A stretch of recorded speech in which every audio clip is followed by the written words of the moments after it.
Well, we're going to go ahead and get started. I know folks will be kind of funneling in the next few minutes on this Monday before Election Day, which is crazy to think about. But welcome to BIO's Patient Advocacy Coffee Chat. We are incredibly excited today to have our third annual Veterans Day Coffee Chat. It means so much to all of us at BIO to be able to do this for the past 3 years.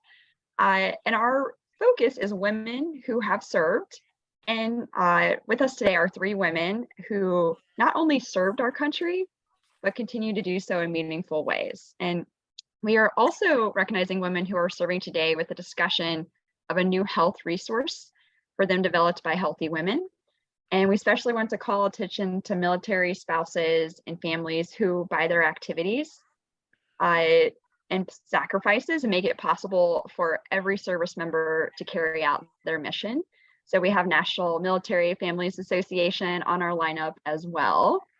But I'm going to stop talking. I want to turn it over to our speakers because we have a jam-packed agenda and let them introduce themselves. And first, I want to start with Captain Beasley, who's retired from the U.S. Navy in 2009 after serving for 30 years. As a career Navy Nurse Corps officer, she served in a wide variety of staff and leadership positions within the Navy and DoD. So Kathy, I will turn it over to you. Well, thank you. I'm so happy to be here. Can everybody hear me okay? Yes. Okay. I retired from the Navy. I had a 30-year career. Was commissioned as an ensign at age 22 in 1979 and retired in 2009. So that was a 30-year career. Had a wide variety of assignments during that time.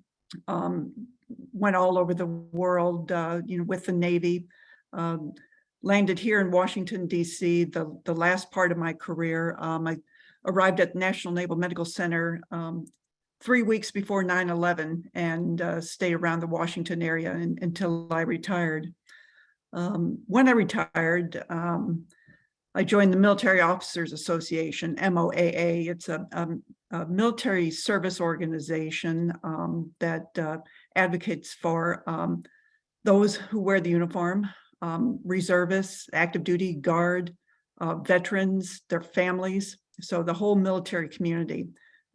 Also as a member of MOA, we were also part of a larger coalition of 32 or 33 organizations at the time that also support military and veterans. So that was the Military Coalition. So did that for 10 years, left it right before COVID. And now I'm doing advocacy and some work on my own health policy and health consulting. So that's kind of what I'm doing. I'm part of Healthy Women as well, and some other National Physical Activity Plan, military sector. So I'm doing some other things and some teaching. Speaking of teaching, I've recently had the opportunity to develop a military and veterans mental health curriculum with Florida State University in Tallahassee. It was underwritten in part by the United Health Foundation, but what we did is we developed a graduate level curriculum that teaches and supports caring for the military and veteran community by educating providers and others in the community on what it takes and to understand military and veterans and to give them care. So that was a pretty big endeavor there, a labor of love for sure. And it's still going on as a full court certificate program now at the Graduate School of Nursing at Florida State. So that's just a little bit about what I've been up to the past couple of years. And I think first I want to extend my appreciation and my warm wishes for all the veterans, men and women who are out there and their families, military veterans, this week for Veterans Day, which is Friday. Customarily, many veterans, and certainly those of us who have been in the veteran service organizations, devote this week and certainly the actual Veterans Day as a community service activities and things. So Also want to put a plug in this year, Veterans Day, for the Women in Service, Women in Military Service for America. WIMSA is what we call it here in DC. It's the Women's Memorial in Arlington Cemetery. They are celebrating this year, this month, their 25th anniversary. So it's a pretty great thing for us women. I would suggest anybody who comes to visit to Washington and wants to go to Arlington, please stop and see the museum at WIMSA. Just a couple comments. Speaking of the museum at WIMSA, which has memorabilia going way back in women's service to our country, women have been serving officially in the military since 1901. However, unofficially, they've been serving since the Revolutionary War. Women have been in service for our country, some of them in the Revolutionary and the Civil War, dressed in their husbands' uniforms to help them in the war effort. And there's several famous women. Deborah Sampson was one in the Revolutionary War who manned her husband's cannon, I think it was. And so she's pretty famous, but women have served our country in all major conflicts in military service. Revolutionary War, Civil War, certainly Clara Barton and many other famous ones in there. World War I, World War II, the Korean War, Vietnam War, and certainly our newest recent conflicts of this past 2 decades, the Iraq and Afghanistan. Women have served. Some of the great changes that have happened through the years, there have been many, certainly since 1901, but 1949 was when the Women's Officer Corps were commissioned, both the Army and the Navy Nurse Corps. So that was a public law that allowed women to be commissioned and actually wear the up to the rank of colonel and captain. So that was a pretty big milestone. Up until fast forward, and women have certainly come a long way. 2015, the then Secretary of Defense Ash Carter, who just passed away this past month unexpectedly, but he lifted the combat restrictions for women. In other words, allowing women to serve in any military occupational specialty, or MOS, that they could qualify for. So that includes a wide range of occupational and combatant specialties, from serving on submarines to special operations units, Green Berets. All those things are now open for women. So what that does is really opens up a lot of, well, certainly the occupations and the training and those things, but the considerations that women have to be from, both a physical optimization standpoint and certainly with health concerns and other considerations. So it's a wide open field for women. It's a pretty exciting time. So we're pretty happy about all that. The only service the only occupational service, and I think it still is the Navy SEALs that do not have yet to allow women to be Navy SEALs. So with that, I'll turn it back over to you, Ashley. No, Any thank you. questions, I'd be happy to answer. But I think it's important to understand the historical context of women in service. No, I agree. And I was going to ask you too, just, what you maybe see as the most significant changes regarding women's veterans that you have seen over the span of your active duty career and your time as a veteran. Well, the most significant, I think, is that in 2015, the lifting of combat exclusions for women, because that opens up, everything for women to participate in every specialty, which many of them, if not most, were regarded as typically male, occupations and specialties. So women can compete for all those things. So that, opens up everything for them, for schools and different, a wide variety of different assignments and things. So with all that comes, the changes for, for women, from combat gear to, different,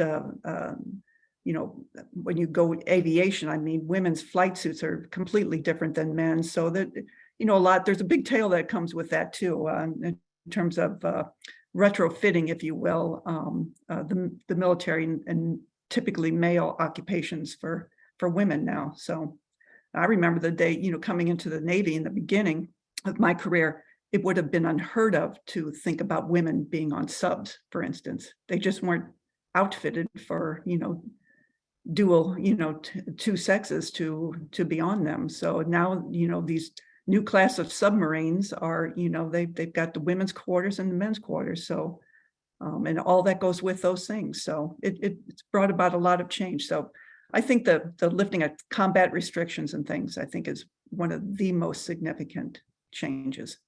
Over. Well said.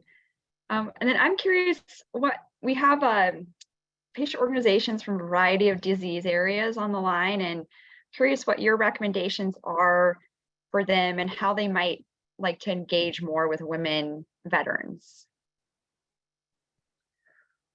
Well, there's, I mean, there's a wide variety of ways, but I would, if I was talking with them personally, I would first find out what, their disease entity or women's health area of interest is, with them, and then kind of direct them to like-minded organizations that would have an interest in those particular areas. But generally speaking, I think there's a number of veteran service organizations that support women and women veterans and women active duty. Exclusively, there's one organization, Service Women's Action Network, or we call them SWAN. They're based here in Washington, D.C. They are exclusively focused on women who have served in veteran women issues. So they would be a good one. I would first direct them to those. Very helpful. Thank you. Well, given our agenda, I am going to move on to our next speaker, but if you have any questions, put them in the chat, and if there's time at the sorry about that, I will come back to the questions. So our next speaker, and thank you, Kathy, so much. Our next speaker is Rebecca, who's actually the Senior Vice President of Development at Healthy Women. And I know you have some exciting things to discuss that are coming up or already started, so I will turn it over to you. Yes, thanks, Ashley. And I'm so happy to go after Dr. Beasley, because Dr. Beasley is a critical member of the program that I'm going to talk about. And the great thing about Healthy Women is that we really look at women across their lifespan. Primarily, we focus on women 35 to 64, but we noticed that there was a gap in women's healthcare of looking at the underserved. And one of the underserved cohorts of women are active duty service women. So the Healthy Women said, we have to address the needs of these women. They're giving such a critical amount of themselves to our country. What can we do to help them? And one of those things that we came up with was creating Ready, Healthy, and Able, which is a comprehensive women's health education program focused on active duty service women ages 18 to retirement, up to when they leave the military. Because they recognize that while women make up 17% of the military right now, active duty service, they have higher rates of attrition at upwards of 28%. And why are they leaving? They're leaving because gender discrimination within the military, troubling access to healthcare within the military that is really tailored for them. While the military has evolved, the healthcare has somewhat stayed a little bit stagnant, and they're really not addressing the unique healthcare needs that are facing and impacting women at this time. So with that, we said, let's pull together a powerhouse team of brilliant military healthcare experts, to which Dr. Beasley is one of those. So created a military health consortium to say, what is the state of women's health within the military?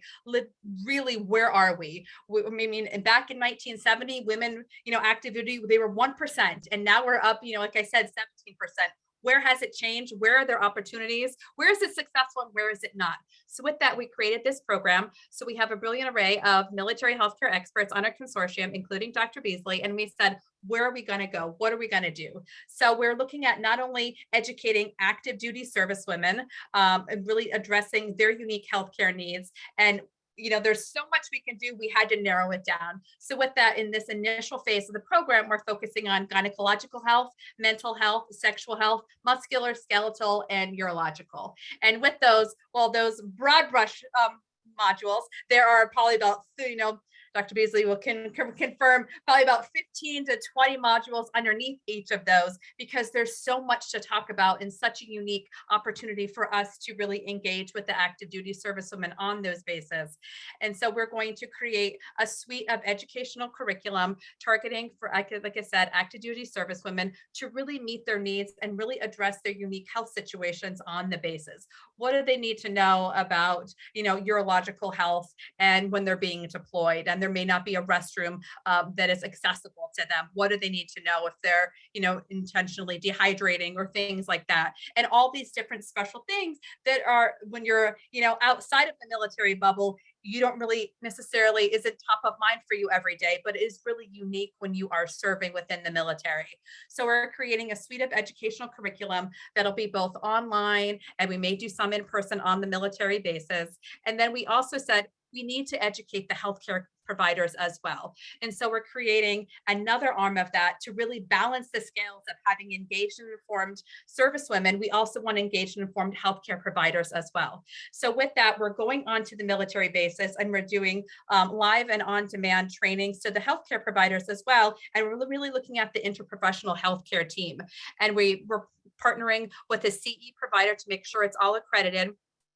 And we're really going to, in tandem, as we educate the healthcare service women, we're going to educate the healthcare providers as well, and really go on. And we've really decided to focus in this initial phase of this program on 4 key bases. And those bases I always have to look at are in Fort Belvoir. We're going to go on that base in Virginia, MacDill Air Force Base in Florida, the Joint Base in San Antonio, and Camp Pendleton, really directing our attention at those bases in this first initiative of the program, and really see how we can serve both the servicewomen on those bases and the healthcare providers that are providing those key health resources. So Dr. Beasley is working 24/7 with the rest of the brilliant consortium to really ensure that we are creating healthcare content that speaks to the unique needs of the communities in which we're serving, and doing it in a way that is culturally sensitive and reflective of where those women are at those different points of their lifespan and their military careers, and also making sure that our healthcare providers on those bases have the tools and resources that they need to really proactively and address the needs of those servicewomen that are presenting to them, and talking to them in a way that is both can have those shared decision making of key healthcare decisions and things like that. And with that, we have launched a website, military.healthywomen.org, and we're really, again, we're promoting that to our military allies and servicewomen. And we also have a couple of briefings that are coming up. One, we have a Women Talk, which is Healthy Women's talk show that we have on, when is that? It's on November 9th.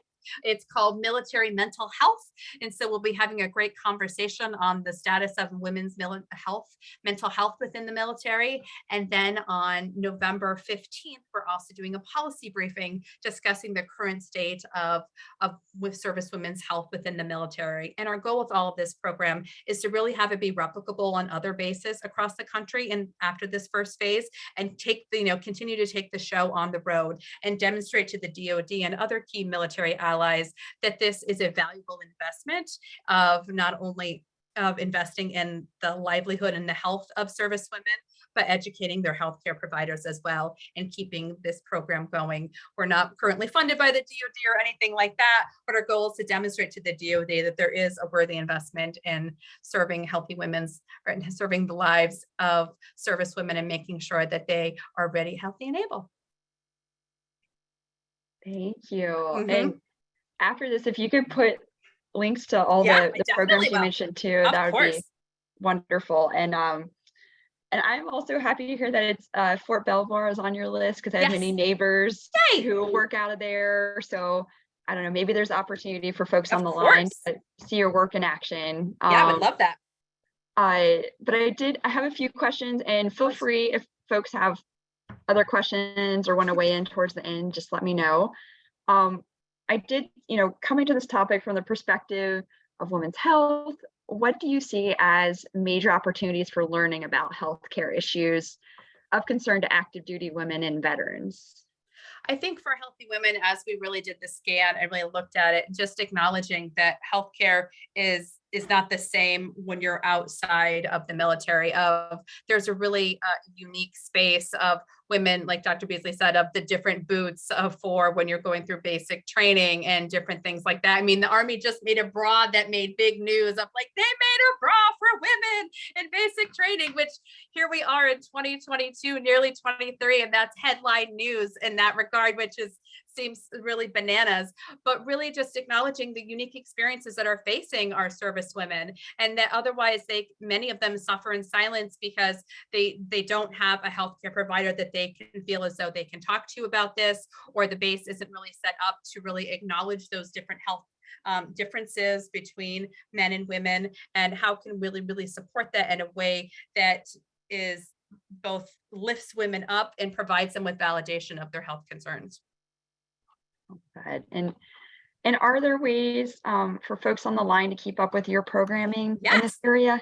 Yes, so I'll put in the chat of the different programs that we have coming up, our Women Talk and our briefing, and also to please check out our website, our special military website that we're creating, again, for our service women and everybody who wants to come join the fun and look at it. And really, if you have any ideas of other bases that you say, like, you should really go to this one or that one, please do let me know, because we're always crowdsourcing for our next base, really looking at where we could go, where we can have the most impact, as we are rigorously evaluating all of our programs, thinking to see what bases are most diverse, and all of these different criteria of going to those bases and really ensuring that we can have a great show both there at those bases, and making sure that we are both impacting the service women and the providers on those bases. Wonderful. Well, thank you, Rebecca, and thank you for the work you're doing. Well, we will turn to our next speaker, and I do want to thank both speakers who have gone. If I understand if schedules are crazy, you need to hop off, but if you can stay on, if there's other questions, that would be great. So I want to turn to Eileen Huck, who is the Deputy Director of Government Relations at the National Military Families Association. And Eileen, I am personally really interested to hear more about your work. And it's just, you touch so many different lives. So I want to turn it over to you to give your intro. Well, thank you, Ashley. I appreciate that. And thank you so much for having me here today. I'm really happy to have the opportunity to highlight the needs of military families in this conversation. I think when we're talking about service members and veterans, it's important to keep in mind that they have families, and their families' well-being is an important part of military readiness.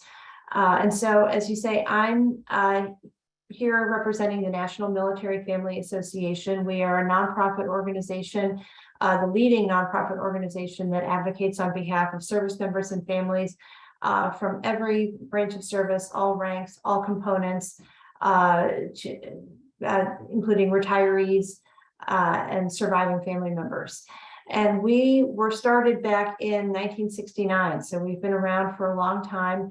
And we were launched by a group of military spouses who were concerned about a friend of theirs who had lost her veteran husband and was left basically destitute, because at the time there were really no benefits for surviving family members. And so this group of women went to Capitol Hill and met with their members of Congress, and their efforts led to what is now known as the Survivor Benefit Plan, and that was our first legislative achievement. And so over the subsequent 50 plus years, we've been listening to military families as they evolve, in all the ways that Kathy talked about, and I'm in our government relations department. And so what I and my team do is we continue to go to the Hill and the Department of Defense and speak to the needs of military families, whatever they may be. But we also have a programs team, and we feel that, you know, our government relations and our advocacy work is about meeting the long-term needs of families, but our programming is designed to meet families' immediate and short-term needs. So, for example, in the early years of the conflict in Iraq and Afghanistan, we heard from families that their children were having trouble coping with the deployment of their service member parent. Often kids didn't know anybody else who didn't have any friends who were going through a similar experience. And so we launched our Operation Purple Camps, which are camps, summer camps, a free week of summer camp for kids who have experienced the deployment of a parent. And then as the conflicts went on, you know, we were hearing from families about the struggles to reconnect when the service member came home from deployment. And so we created family retreats and healing adventures. These are typically 2 to 3 day outdoor programs that allow the families to come together and make new memories and reconnect following the deployment of a parent. You know, and talking about the evolution of the military over the past 50 years, one thing that we've seen is increasingly certain military spouses work outside the home, just like any other American family. Most military families rely on 2 incomes to get by, and that can be challenging when you're talking about a military family because of the many moves that, you know, accompany the military lifestyle. So in response to that, we launched one of the only scholarship programs focused exclusively on military and veteran spouses, to allow spouses who need to go back to school, get training in a new career, finish their degree. We also include funding for licensing for the 30% of military spouses who are in a field that requires a state license or certification. So we've just continually evolved our programming to meet the needs of military families on the ground. As military families' needs evolve, our response to that evolves as well. You know, Rebecca alluded to mental health. That's one of our big areas of focus recently. You know, and as part of our advocacy, we're constantly highlighting issues that military families and service members have with access to mental and behavioral health care. We know that that's a huge challenge across the military health system, and we've been working really hard to address that. Including, you know, through our scholarship program, which has funding for military spouses who want to go into the mental health fields. So, you know, that's just a little bit about us and our organization, and I'm happy to answer any questions. Thank you, Eileen. And I feel like mental health just across all ages is a huge issue right now to be addressed. So I'm glad to hear so many of you are looking at that too. I did want to ask, you know, how your organization evolved its programming to accommodate the greater number of both parents being active duty, because that is also an important aspect as well. Yeah, I think it's important for us as an organization that we recognize the whole diverse spectrum of military families, whether you're talking about, you know, the kind of traditional idea we have of a military family, which is less the norm now than it used to be, the dual service family, the family with a single parent, same-sex military families. I mean, we've, you know, continued to try and make our programs open and accessible to the broad spectrum, and just recognize that, you know, there's no single idea of a military family. We need to, especially when it comes to our camp and retreats and our scholarship programs, we need to be responsive to the needs of families as they're communicated to us. No, absolutely. And you did mention some of the excellent programs that your organization runs, and I'm curious, how are the private and nonprofit sector involved, and maybe what opportunities are there? you know, we don't take any federal grants, so we're entirely dependent on private donations to do the work we do, and we're really grateful for the many corporate and nonprofit partners who work with us to fund our programming. And you know, I would say that we welcome the opportunity to you know, to work with anybody who's interested in supporting military families. And I will also say, you know, Kathy alluded earlier to the Military Coalition, and on the advocacy side, we're also part of the Military Coalition, and we work closely with a number of nonprofit military and veteran service organizations to advance our legislative and policy agenda. So those are really important partnerships as well. That's great to hear. And it's funny you mentioned coalitions, Eileen. We just had at a recent patient summit, just the importance of coalitions was a whole panel topic, and just working together and making sure we're unified in our messaging. So couldn't agree more. Well, thank you so much for joining us.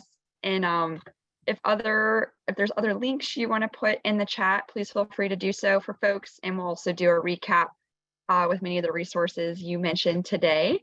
So thank you so much. And then I want to turn to our next speaker, Naomi Mathis, who is the Associate National Legislative Director for the Disabled American Veterans. And I learned Naomi was actually a combat vet, which is really wonderful. And I'm glad you could be here today with us. So Naomi, I will turn it to you. Thank you so much, and thank you for having me. A little bit about me. I joined the Air Force in 2000, and I was battle management operations. And so what that means is we control the planes in the fight. So at the time, we were as close as you can get to ground combat using our ground radar, being a woman. So there was only about 17 of us in a squadron of over 300 people. And so served in 2000. 2001, I did my first deployment to Kuwait. 2002, I did a second deployment to Kuwait. And then in 2003, I deployed to Iraq. And so our convoy was hit, and unfortunately, we did lose someone. My colleague, Staff Sergeant Patrick Griffin Jr. And so from 2003 to 2007 was an adjustment, and I was subsequently medically retired from the Air Force due to a combat-related disability. So that is my Air Force experience. And then moving forward, I had never heard of this organization called DAV. The only thing I knew was it was, you know, a bunch of guys running around with these hats with pins on them, and I had no idea what they did. And so when I was approached about possibly applying for a position there, I balked at it. I was like, what? I'm not doing that, you know? And then I started learning more about it and realized, you know, DAV is an organization. First of all, we're over 100 years old at this point, but at the time, you know, and we have a membership of over 1 million members. And and now let me clarify, these are service disabled veterans. And in order to work for the DAV, you have to be a DAV. You have to be a service disabled American veteran. And so when I learned that, I said, oh, okay, cool. And became a transition service officer. And I did that at Keesler Air Force Base for about 12 years. And then I took a promotion as a transition service officer, I helped all of those service members that are getting out of the military. And Rebecca, I was so glad that you mentioned that you're now reaching out to the actual military installations, especially urological healthcare when it comes to women. You know, we all kind of gather around, OBGYN, and rightfully so. But a lot of times urological is left out. And I know that myself, I'm still dealing with kidney stones from active duty, okay, and being dehydrated and having to, we're all health people here, right? So we had to use a Lady J in order to, go somewhere in a hole because there's no facilities when you're, pushing through in the middle of war. So anyway, so I appreciate that. But so helped all of that and heard all the stories and helped them get the benefits that they've earned through their military service, and then took a promotion to as a national service officer, helping all veterans and transitioning members. And that landed me in St. Petersburg, Florida.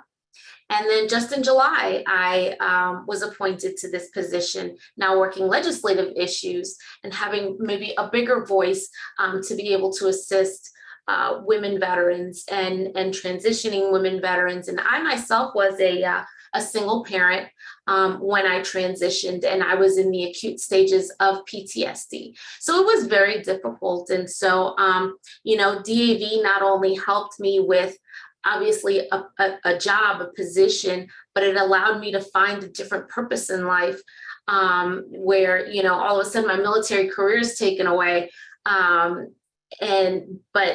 now I was able to turn that passion into something else and utilized, obviously the benefits program to help me get my service connected benefits that I've earned. So. Yeah. Thank you. And I love the cross issue collaboration there too. I was curious, in your work, if you're working with health and patient advocacy organizations, and in what way. Would love to hear more in that aspect too. So DAV does work with a whole host of advocacy organizations. Really, we work very closely with other VSOs. We meet monthly. We see them at several meetings. I know Julie Howell very well. And so we also work with Humana and Optum Serve and making sure, and those are on the VA side and TRICARE side, but just making sure that we're getting information from them and how we can assist them in making sure that the veterans are being taken care of and are getting the critical care that they need, critical exams that they need, getting data, collecting data.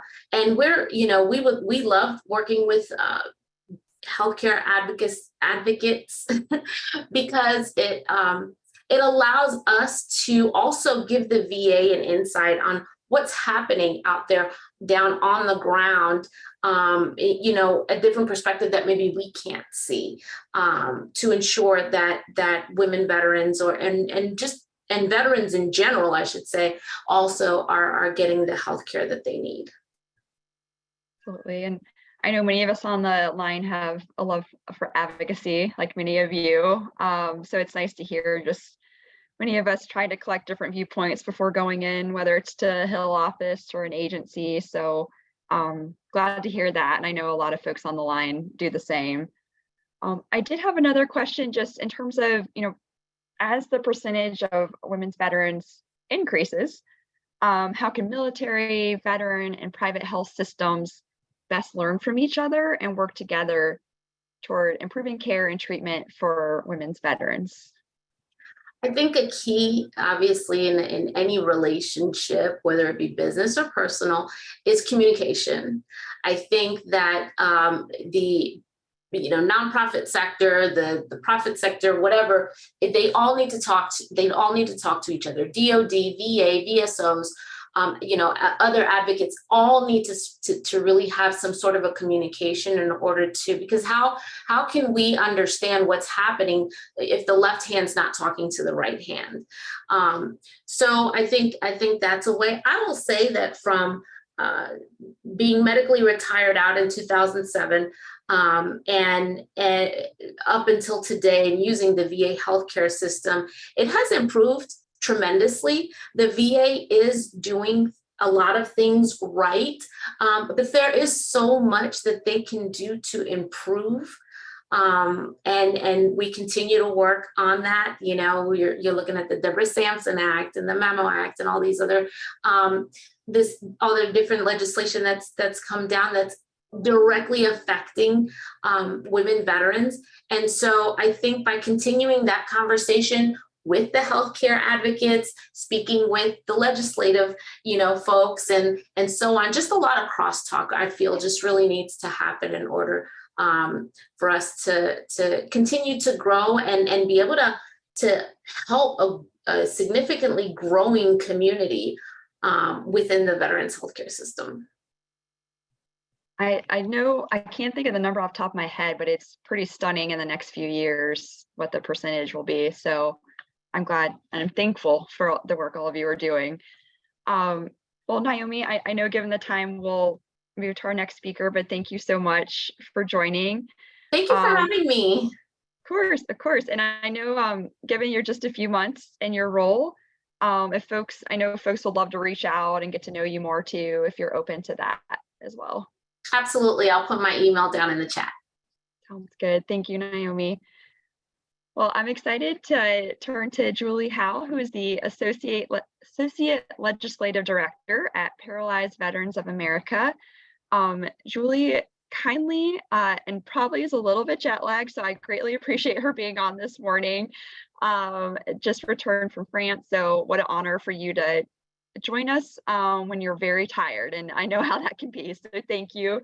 And Julie, I will turn it to you. Thanks, Ashley. Hello, everybody. As Ashley said, my name is Julie Howell. I'm an Associate Legislative Director with Paralyzed Veterans of America. I have a brief thing about what I'm supposed to discuss, so I'll spend a few minutes talking about myself and my military service. Sorry, I'm not quite jet lagged, but I didn't get as much time to prepare for this as I normally would hope, and I'm a bit of a spaz in a crowd, so just bear with me. I served in the U.S. Army from 2000 to 2005. I joined the Army on my 17th birthday. I was absolutely that person. My grandpa was a Pearl Harbor survivor. My grandma was a nurse in New Guinea in World War II. We are the American dream. They met each other at a USO dance in Mason City, Iowa in 1944. So joining the military was always going to be my path. When I joined, I worked with the Patriot missile system while I was on active duty. So if you weren't at war, you were pretending you were at war, and then 9/11 happened, and then we really were at war, sort of. My unit was the first active duty Army unit to be deployed in support of Operation Enduring Freedom to Iraq. So right after Thanksgiving, we were in Kuwait. We piggybacked with 101st Airborne and the Marine Corps on the initial invasion of the country. So we crossed the berm in March 2003. Whatever, we did that. And then I got back to the States and determined active duty wasn't necessarily the life for me. So I got out and promptly joined the New Mexico National Guard. My first drill weekend, they got activated to be deployed. I volunteered to go with them because being a civilian wasn't great. And I was a graveyard cook at Denny's, so life wasn't awesome. I was like, you know what, Iraq might be a better option for me. So I was attached to an infantry unit and I did raids, patrols, and checkpoints in and around the Green Zone for a while. And I spent 5 lovely months as a prison guard in northern Baghdad. As soon as we got back, I dropped my paperwork. I was out. That was not the life for me. So that's pretty much the military experience side of it. I didn't really mess around with vets. I didn't really want anything to do with it. I became a chef and just did whatever I wanted to for a while. Come to find out, hindsight's 2020. Bit of PTSD stuff going on there. So, you know, if anyone ever wants to talk about that, feel free to hit me up. We all go through it. I will talk a little bit about what I did after the military, just because it leads to what we're doing now. As I said, I was a chef. I got to work in amazing places like Alaska, New Zealand, Antarctica. I went back to school in 2013 using my GI Bill, did the whole gamut, community college, undergrad, grad school. I was lucky enough to work as a student veteran program coordinator at the University of California, Santa Cruz. during COVID, helping student veterans, which is where I sort of realized me being a butthead to other veterans wasn't beneficial to anybody, especially myself. So I really fell in love with working with veterans. I was able to do an internship at another organization here in DC during my undergrad, and I absolutely fell in love with advocacy and policy and fighting the big fight. So I got to spend 3 months in DC doing the work that I do now. Spent some time trying to get out here, and thanks to a really close friend who was in this position before me, I discovered Paralyzed Veterans of America. And out of all of the VSOs that exist, and which there are many, and they all do wonderful work and have great missions, Paralyzed Veterans of America is the only congressionally chartered veteran service organization that focuses on veterans with catastrophic injuries. So what that means is, to be a member of PVA, you have to have suffered some sort of spinal cord injury or degeneration. Many of our members are paralyzed or have partial or impartial spinal cord injuries. Our members have ALS, MS, a multitude of other conditions that directly impact the spinal cord. So you don't have to be a wheelchair user to be a member of PVA. We have members that are considered walkers because of a partial spinal cord injury. PVA just hit 75 years last year. We were started by World War II veterans who had significant injuries and realized that other organizations weren't quite scratching the itch for them. They needed to talk about accessibility and access and bigger conversations than were being had in these circles. PVA also is champions of the Americans with Disabilities Act. We were huge in that fight. One of the really unique things about PVA is that not only are we fighting for veterans to access VA benefits and healthcare, we're also fighting to make sure that our members can access everything else in their life, whether that means an adapted vehicle, automatic doors to even get into a medical appointment. It's really integral to think about navigating spaces when you can't do those independently. When you need a mobility assistance device, stuff like that, when you need additional nursing or caregiver resources because, your cath, do you have bowel and bladder care? What does it mean when, if your caregiver doesn't show up, you're trapped in your bed for 24 hours? So these are bigger conversations that PVA holds. We have 33 chapters across the country. We employ over 80 veteran national service officers who help veterans with claims and disabilities, other resources. And you do not need to be a PVA member to access any of our NSOs. I will also say that PVA is the only VSO that focuses on oversight for the VA SCI Center, so the system of care around spinal cord injury. VA has a wonderful network of care for SCI patients, and we conduct site visits annually. So we have wonderful relationships with all the SCI chiefs across the country. We do a lot of local chapter work, so adaptive sports, stuff like that. And we, as far as I know, are one of the only VSOs that has an exclusively women veteran focused empowerment retreat. So we recently had, we call it our Weaver. So again, just women veteran empowerment retreat. Just a couple weeks ago, we got to fly 50 of our members to San Antonio, Texas. And we had an all-inclusive, all-paid retreat for these women where we taught them about, adaptive resources that are out there. One of our segments was on adaptive clothing, getting the word out about brands that, some of our members have been members for 30 years and they didn't know about some of these adaptive clothing brands. For those that don't know, adaptive clothing is designed for wheelchair users or people who have loss of limb, stuff like that. This retreat mostly focused on how to empower yourself, how to have difficult conversations with your medical professionals. What do you do if you feel like you're being gaslit? No one's listening to how you respond in your body, how things feel for you, how to take up leadership roles in your community, how to get more involved in your chapter. What does it mean to advocate? What does it mean to understand legislation? And what are all the resources out there to make everything a little bit more accessible to you? So I've yarned on and on and on. So I will stop there. No, that was great. Thank you so much. And I'm curious if you could expand on the retreat a little bit and what you heard about those who participated and really what was the most important takeaway from it. Sure. We were actually really lucky. As most people here probably know, contracts are signed years in advance. So we were actually, I will highlight one thing in particular. We were delighted to discover that our hotel had a water park, including a lazy river. And I've only been at PVA for about a year, and we've been planning this event for about 8 months. So I was pretty new at the time.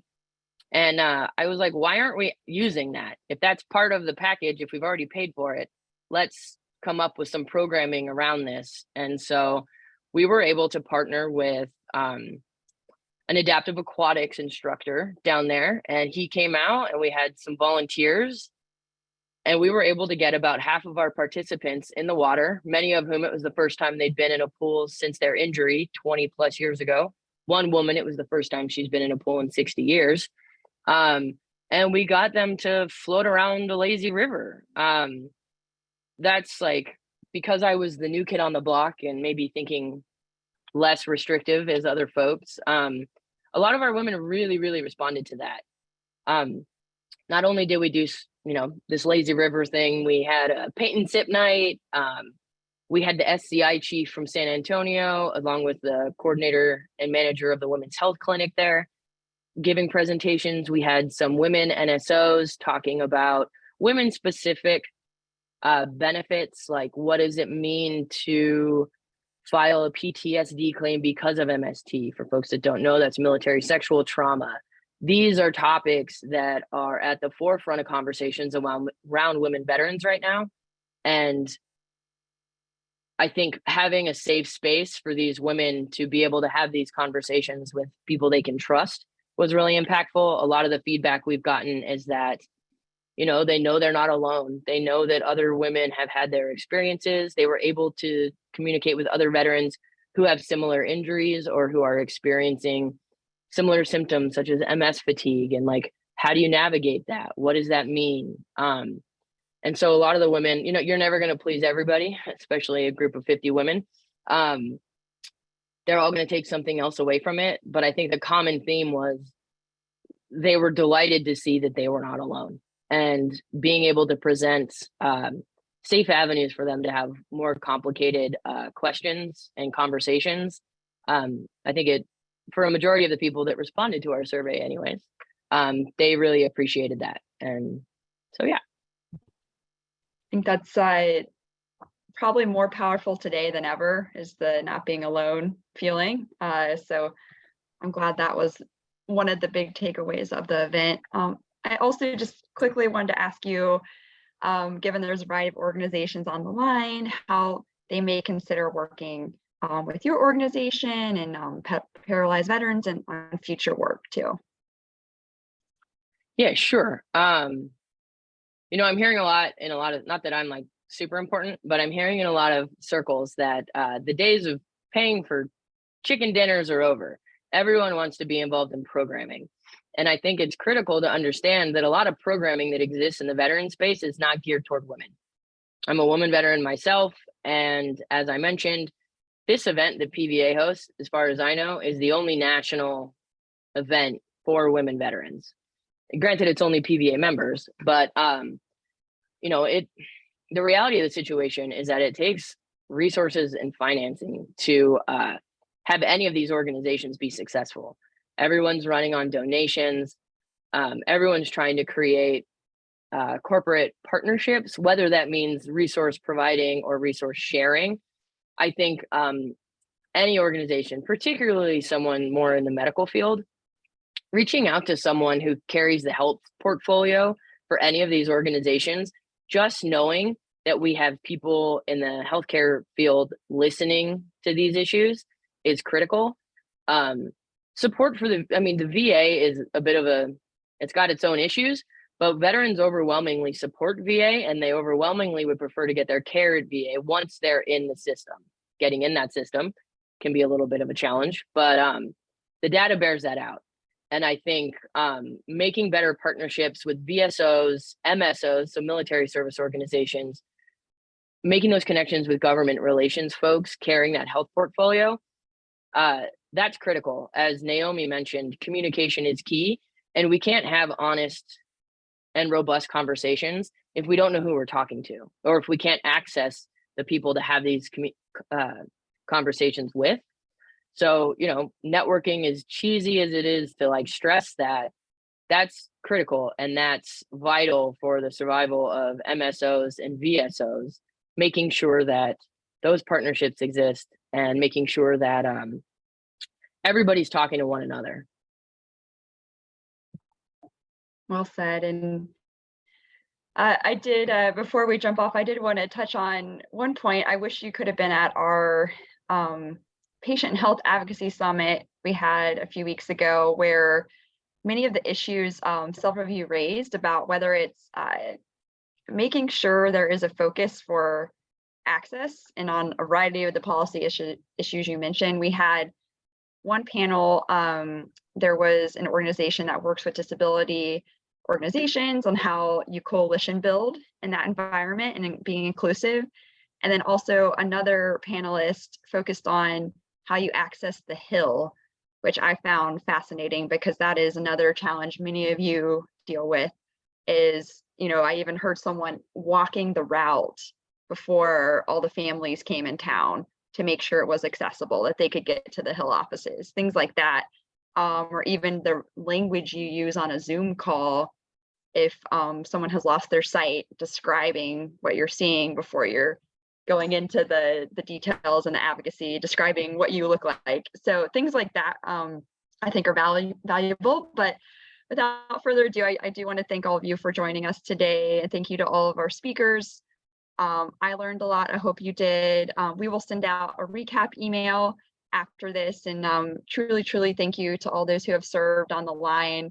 And I wish many of you a happy Veterans Day. Take care all. Bye-bye.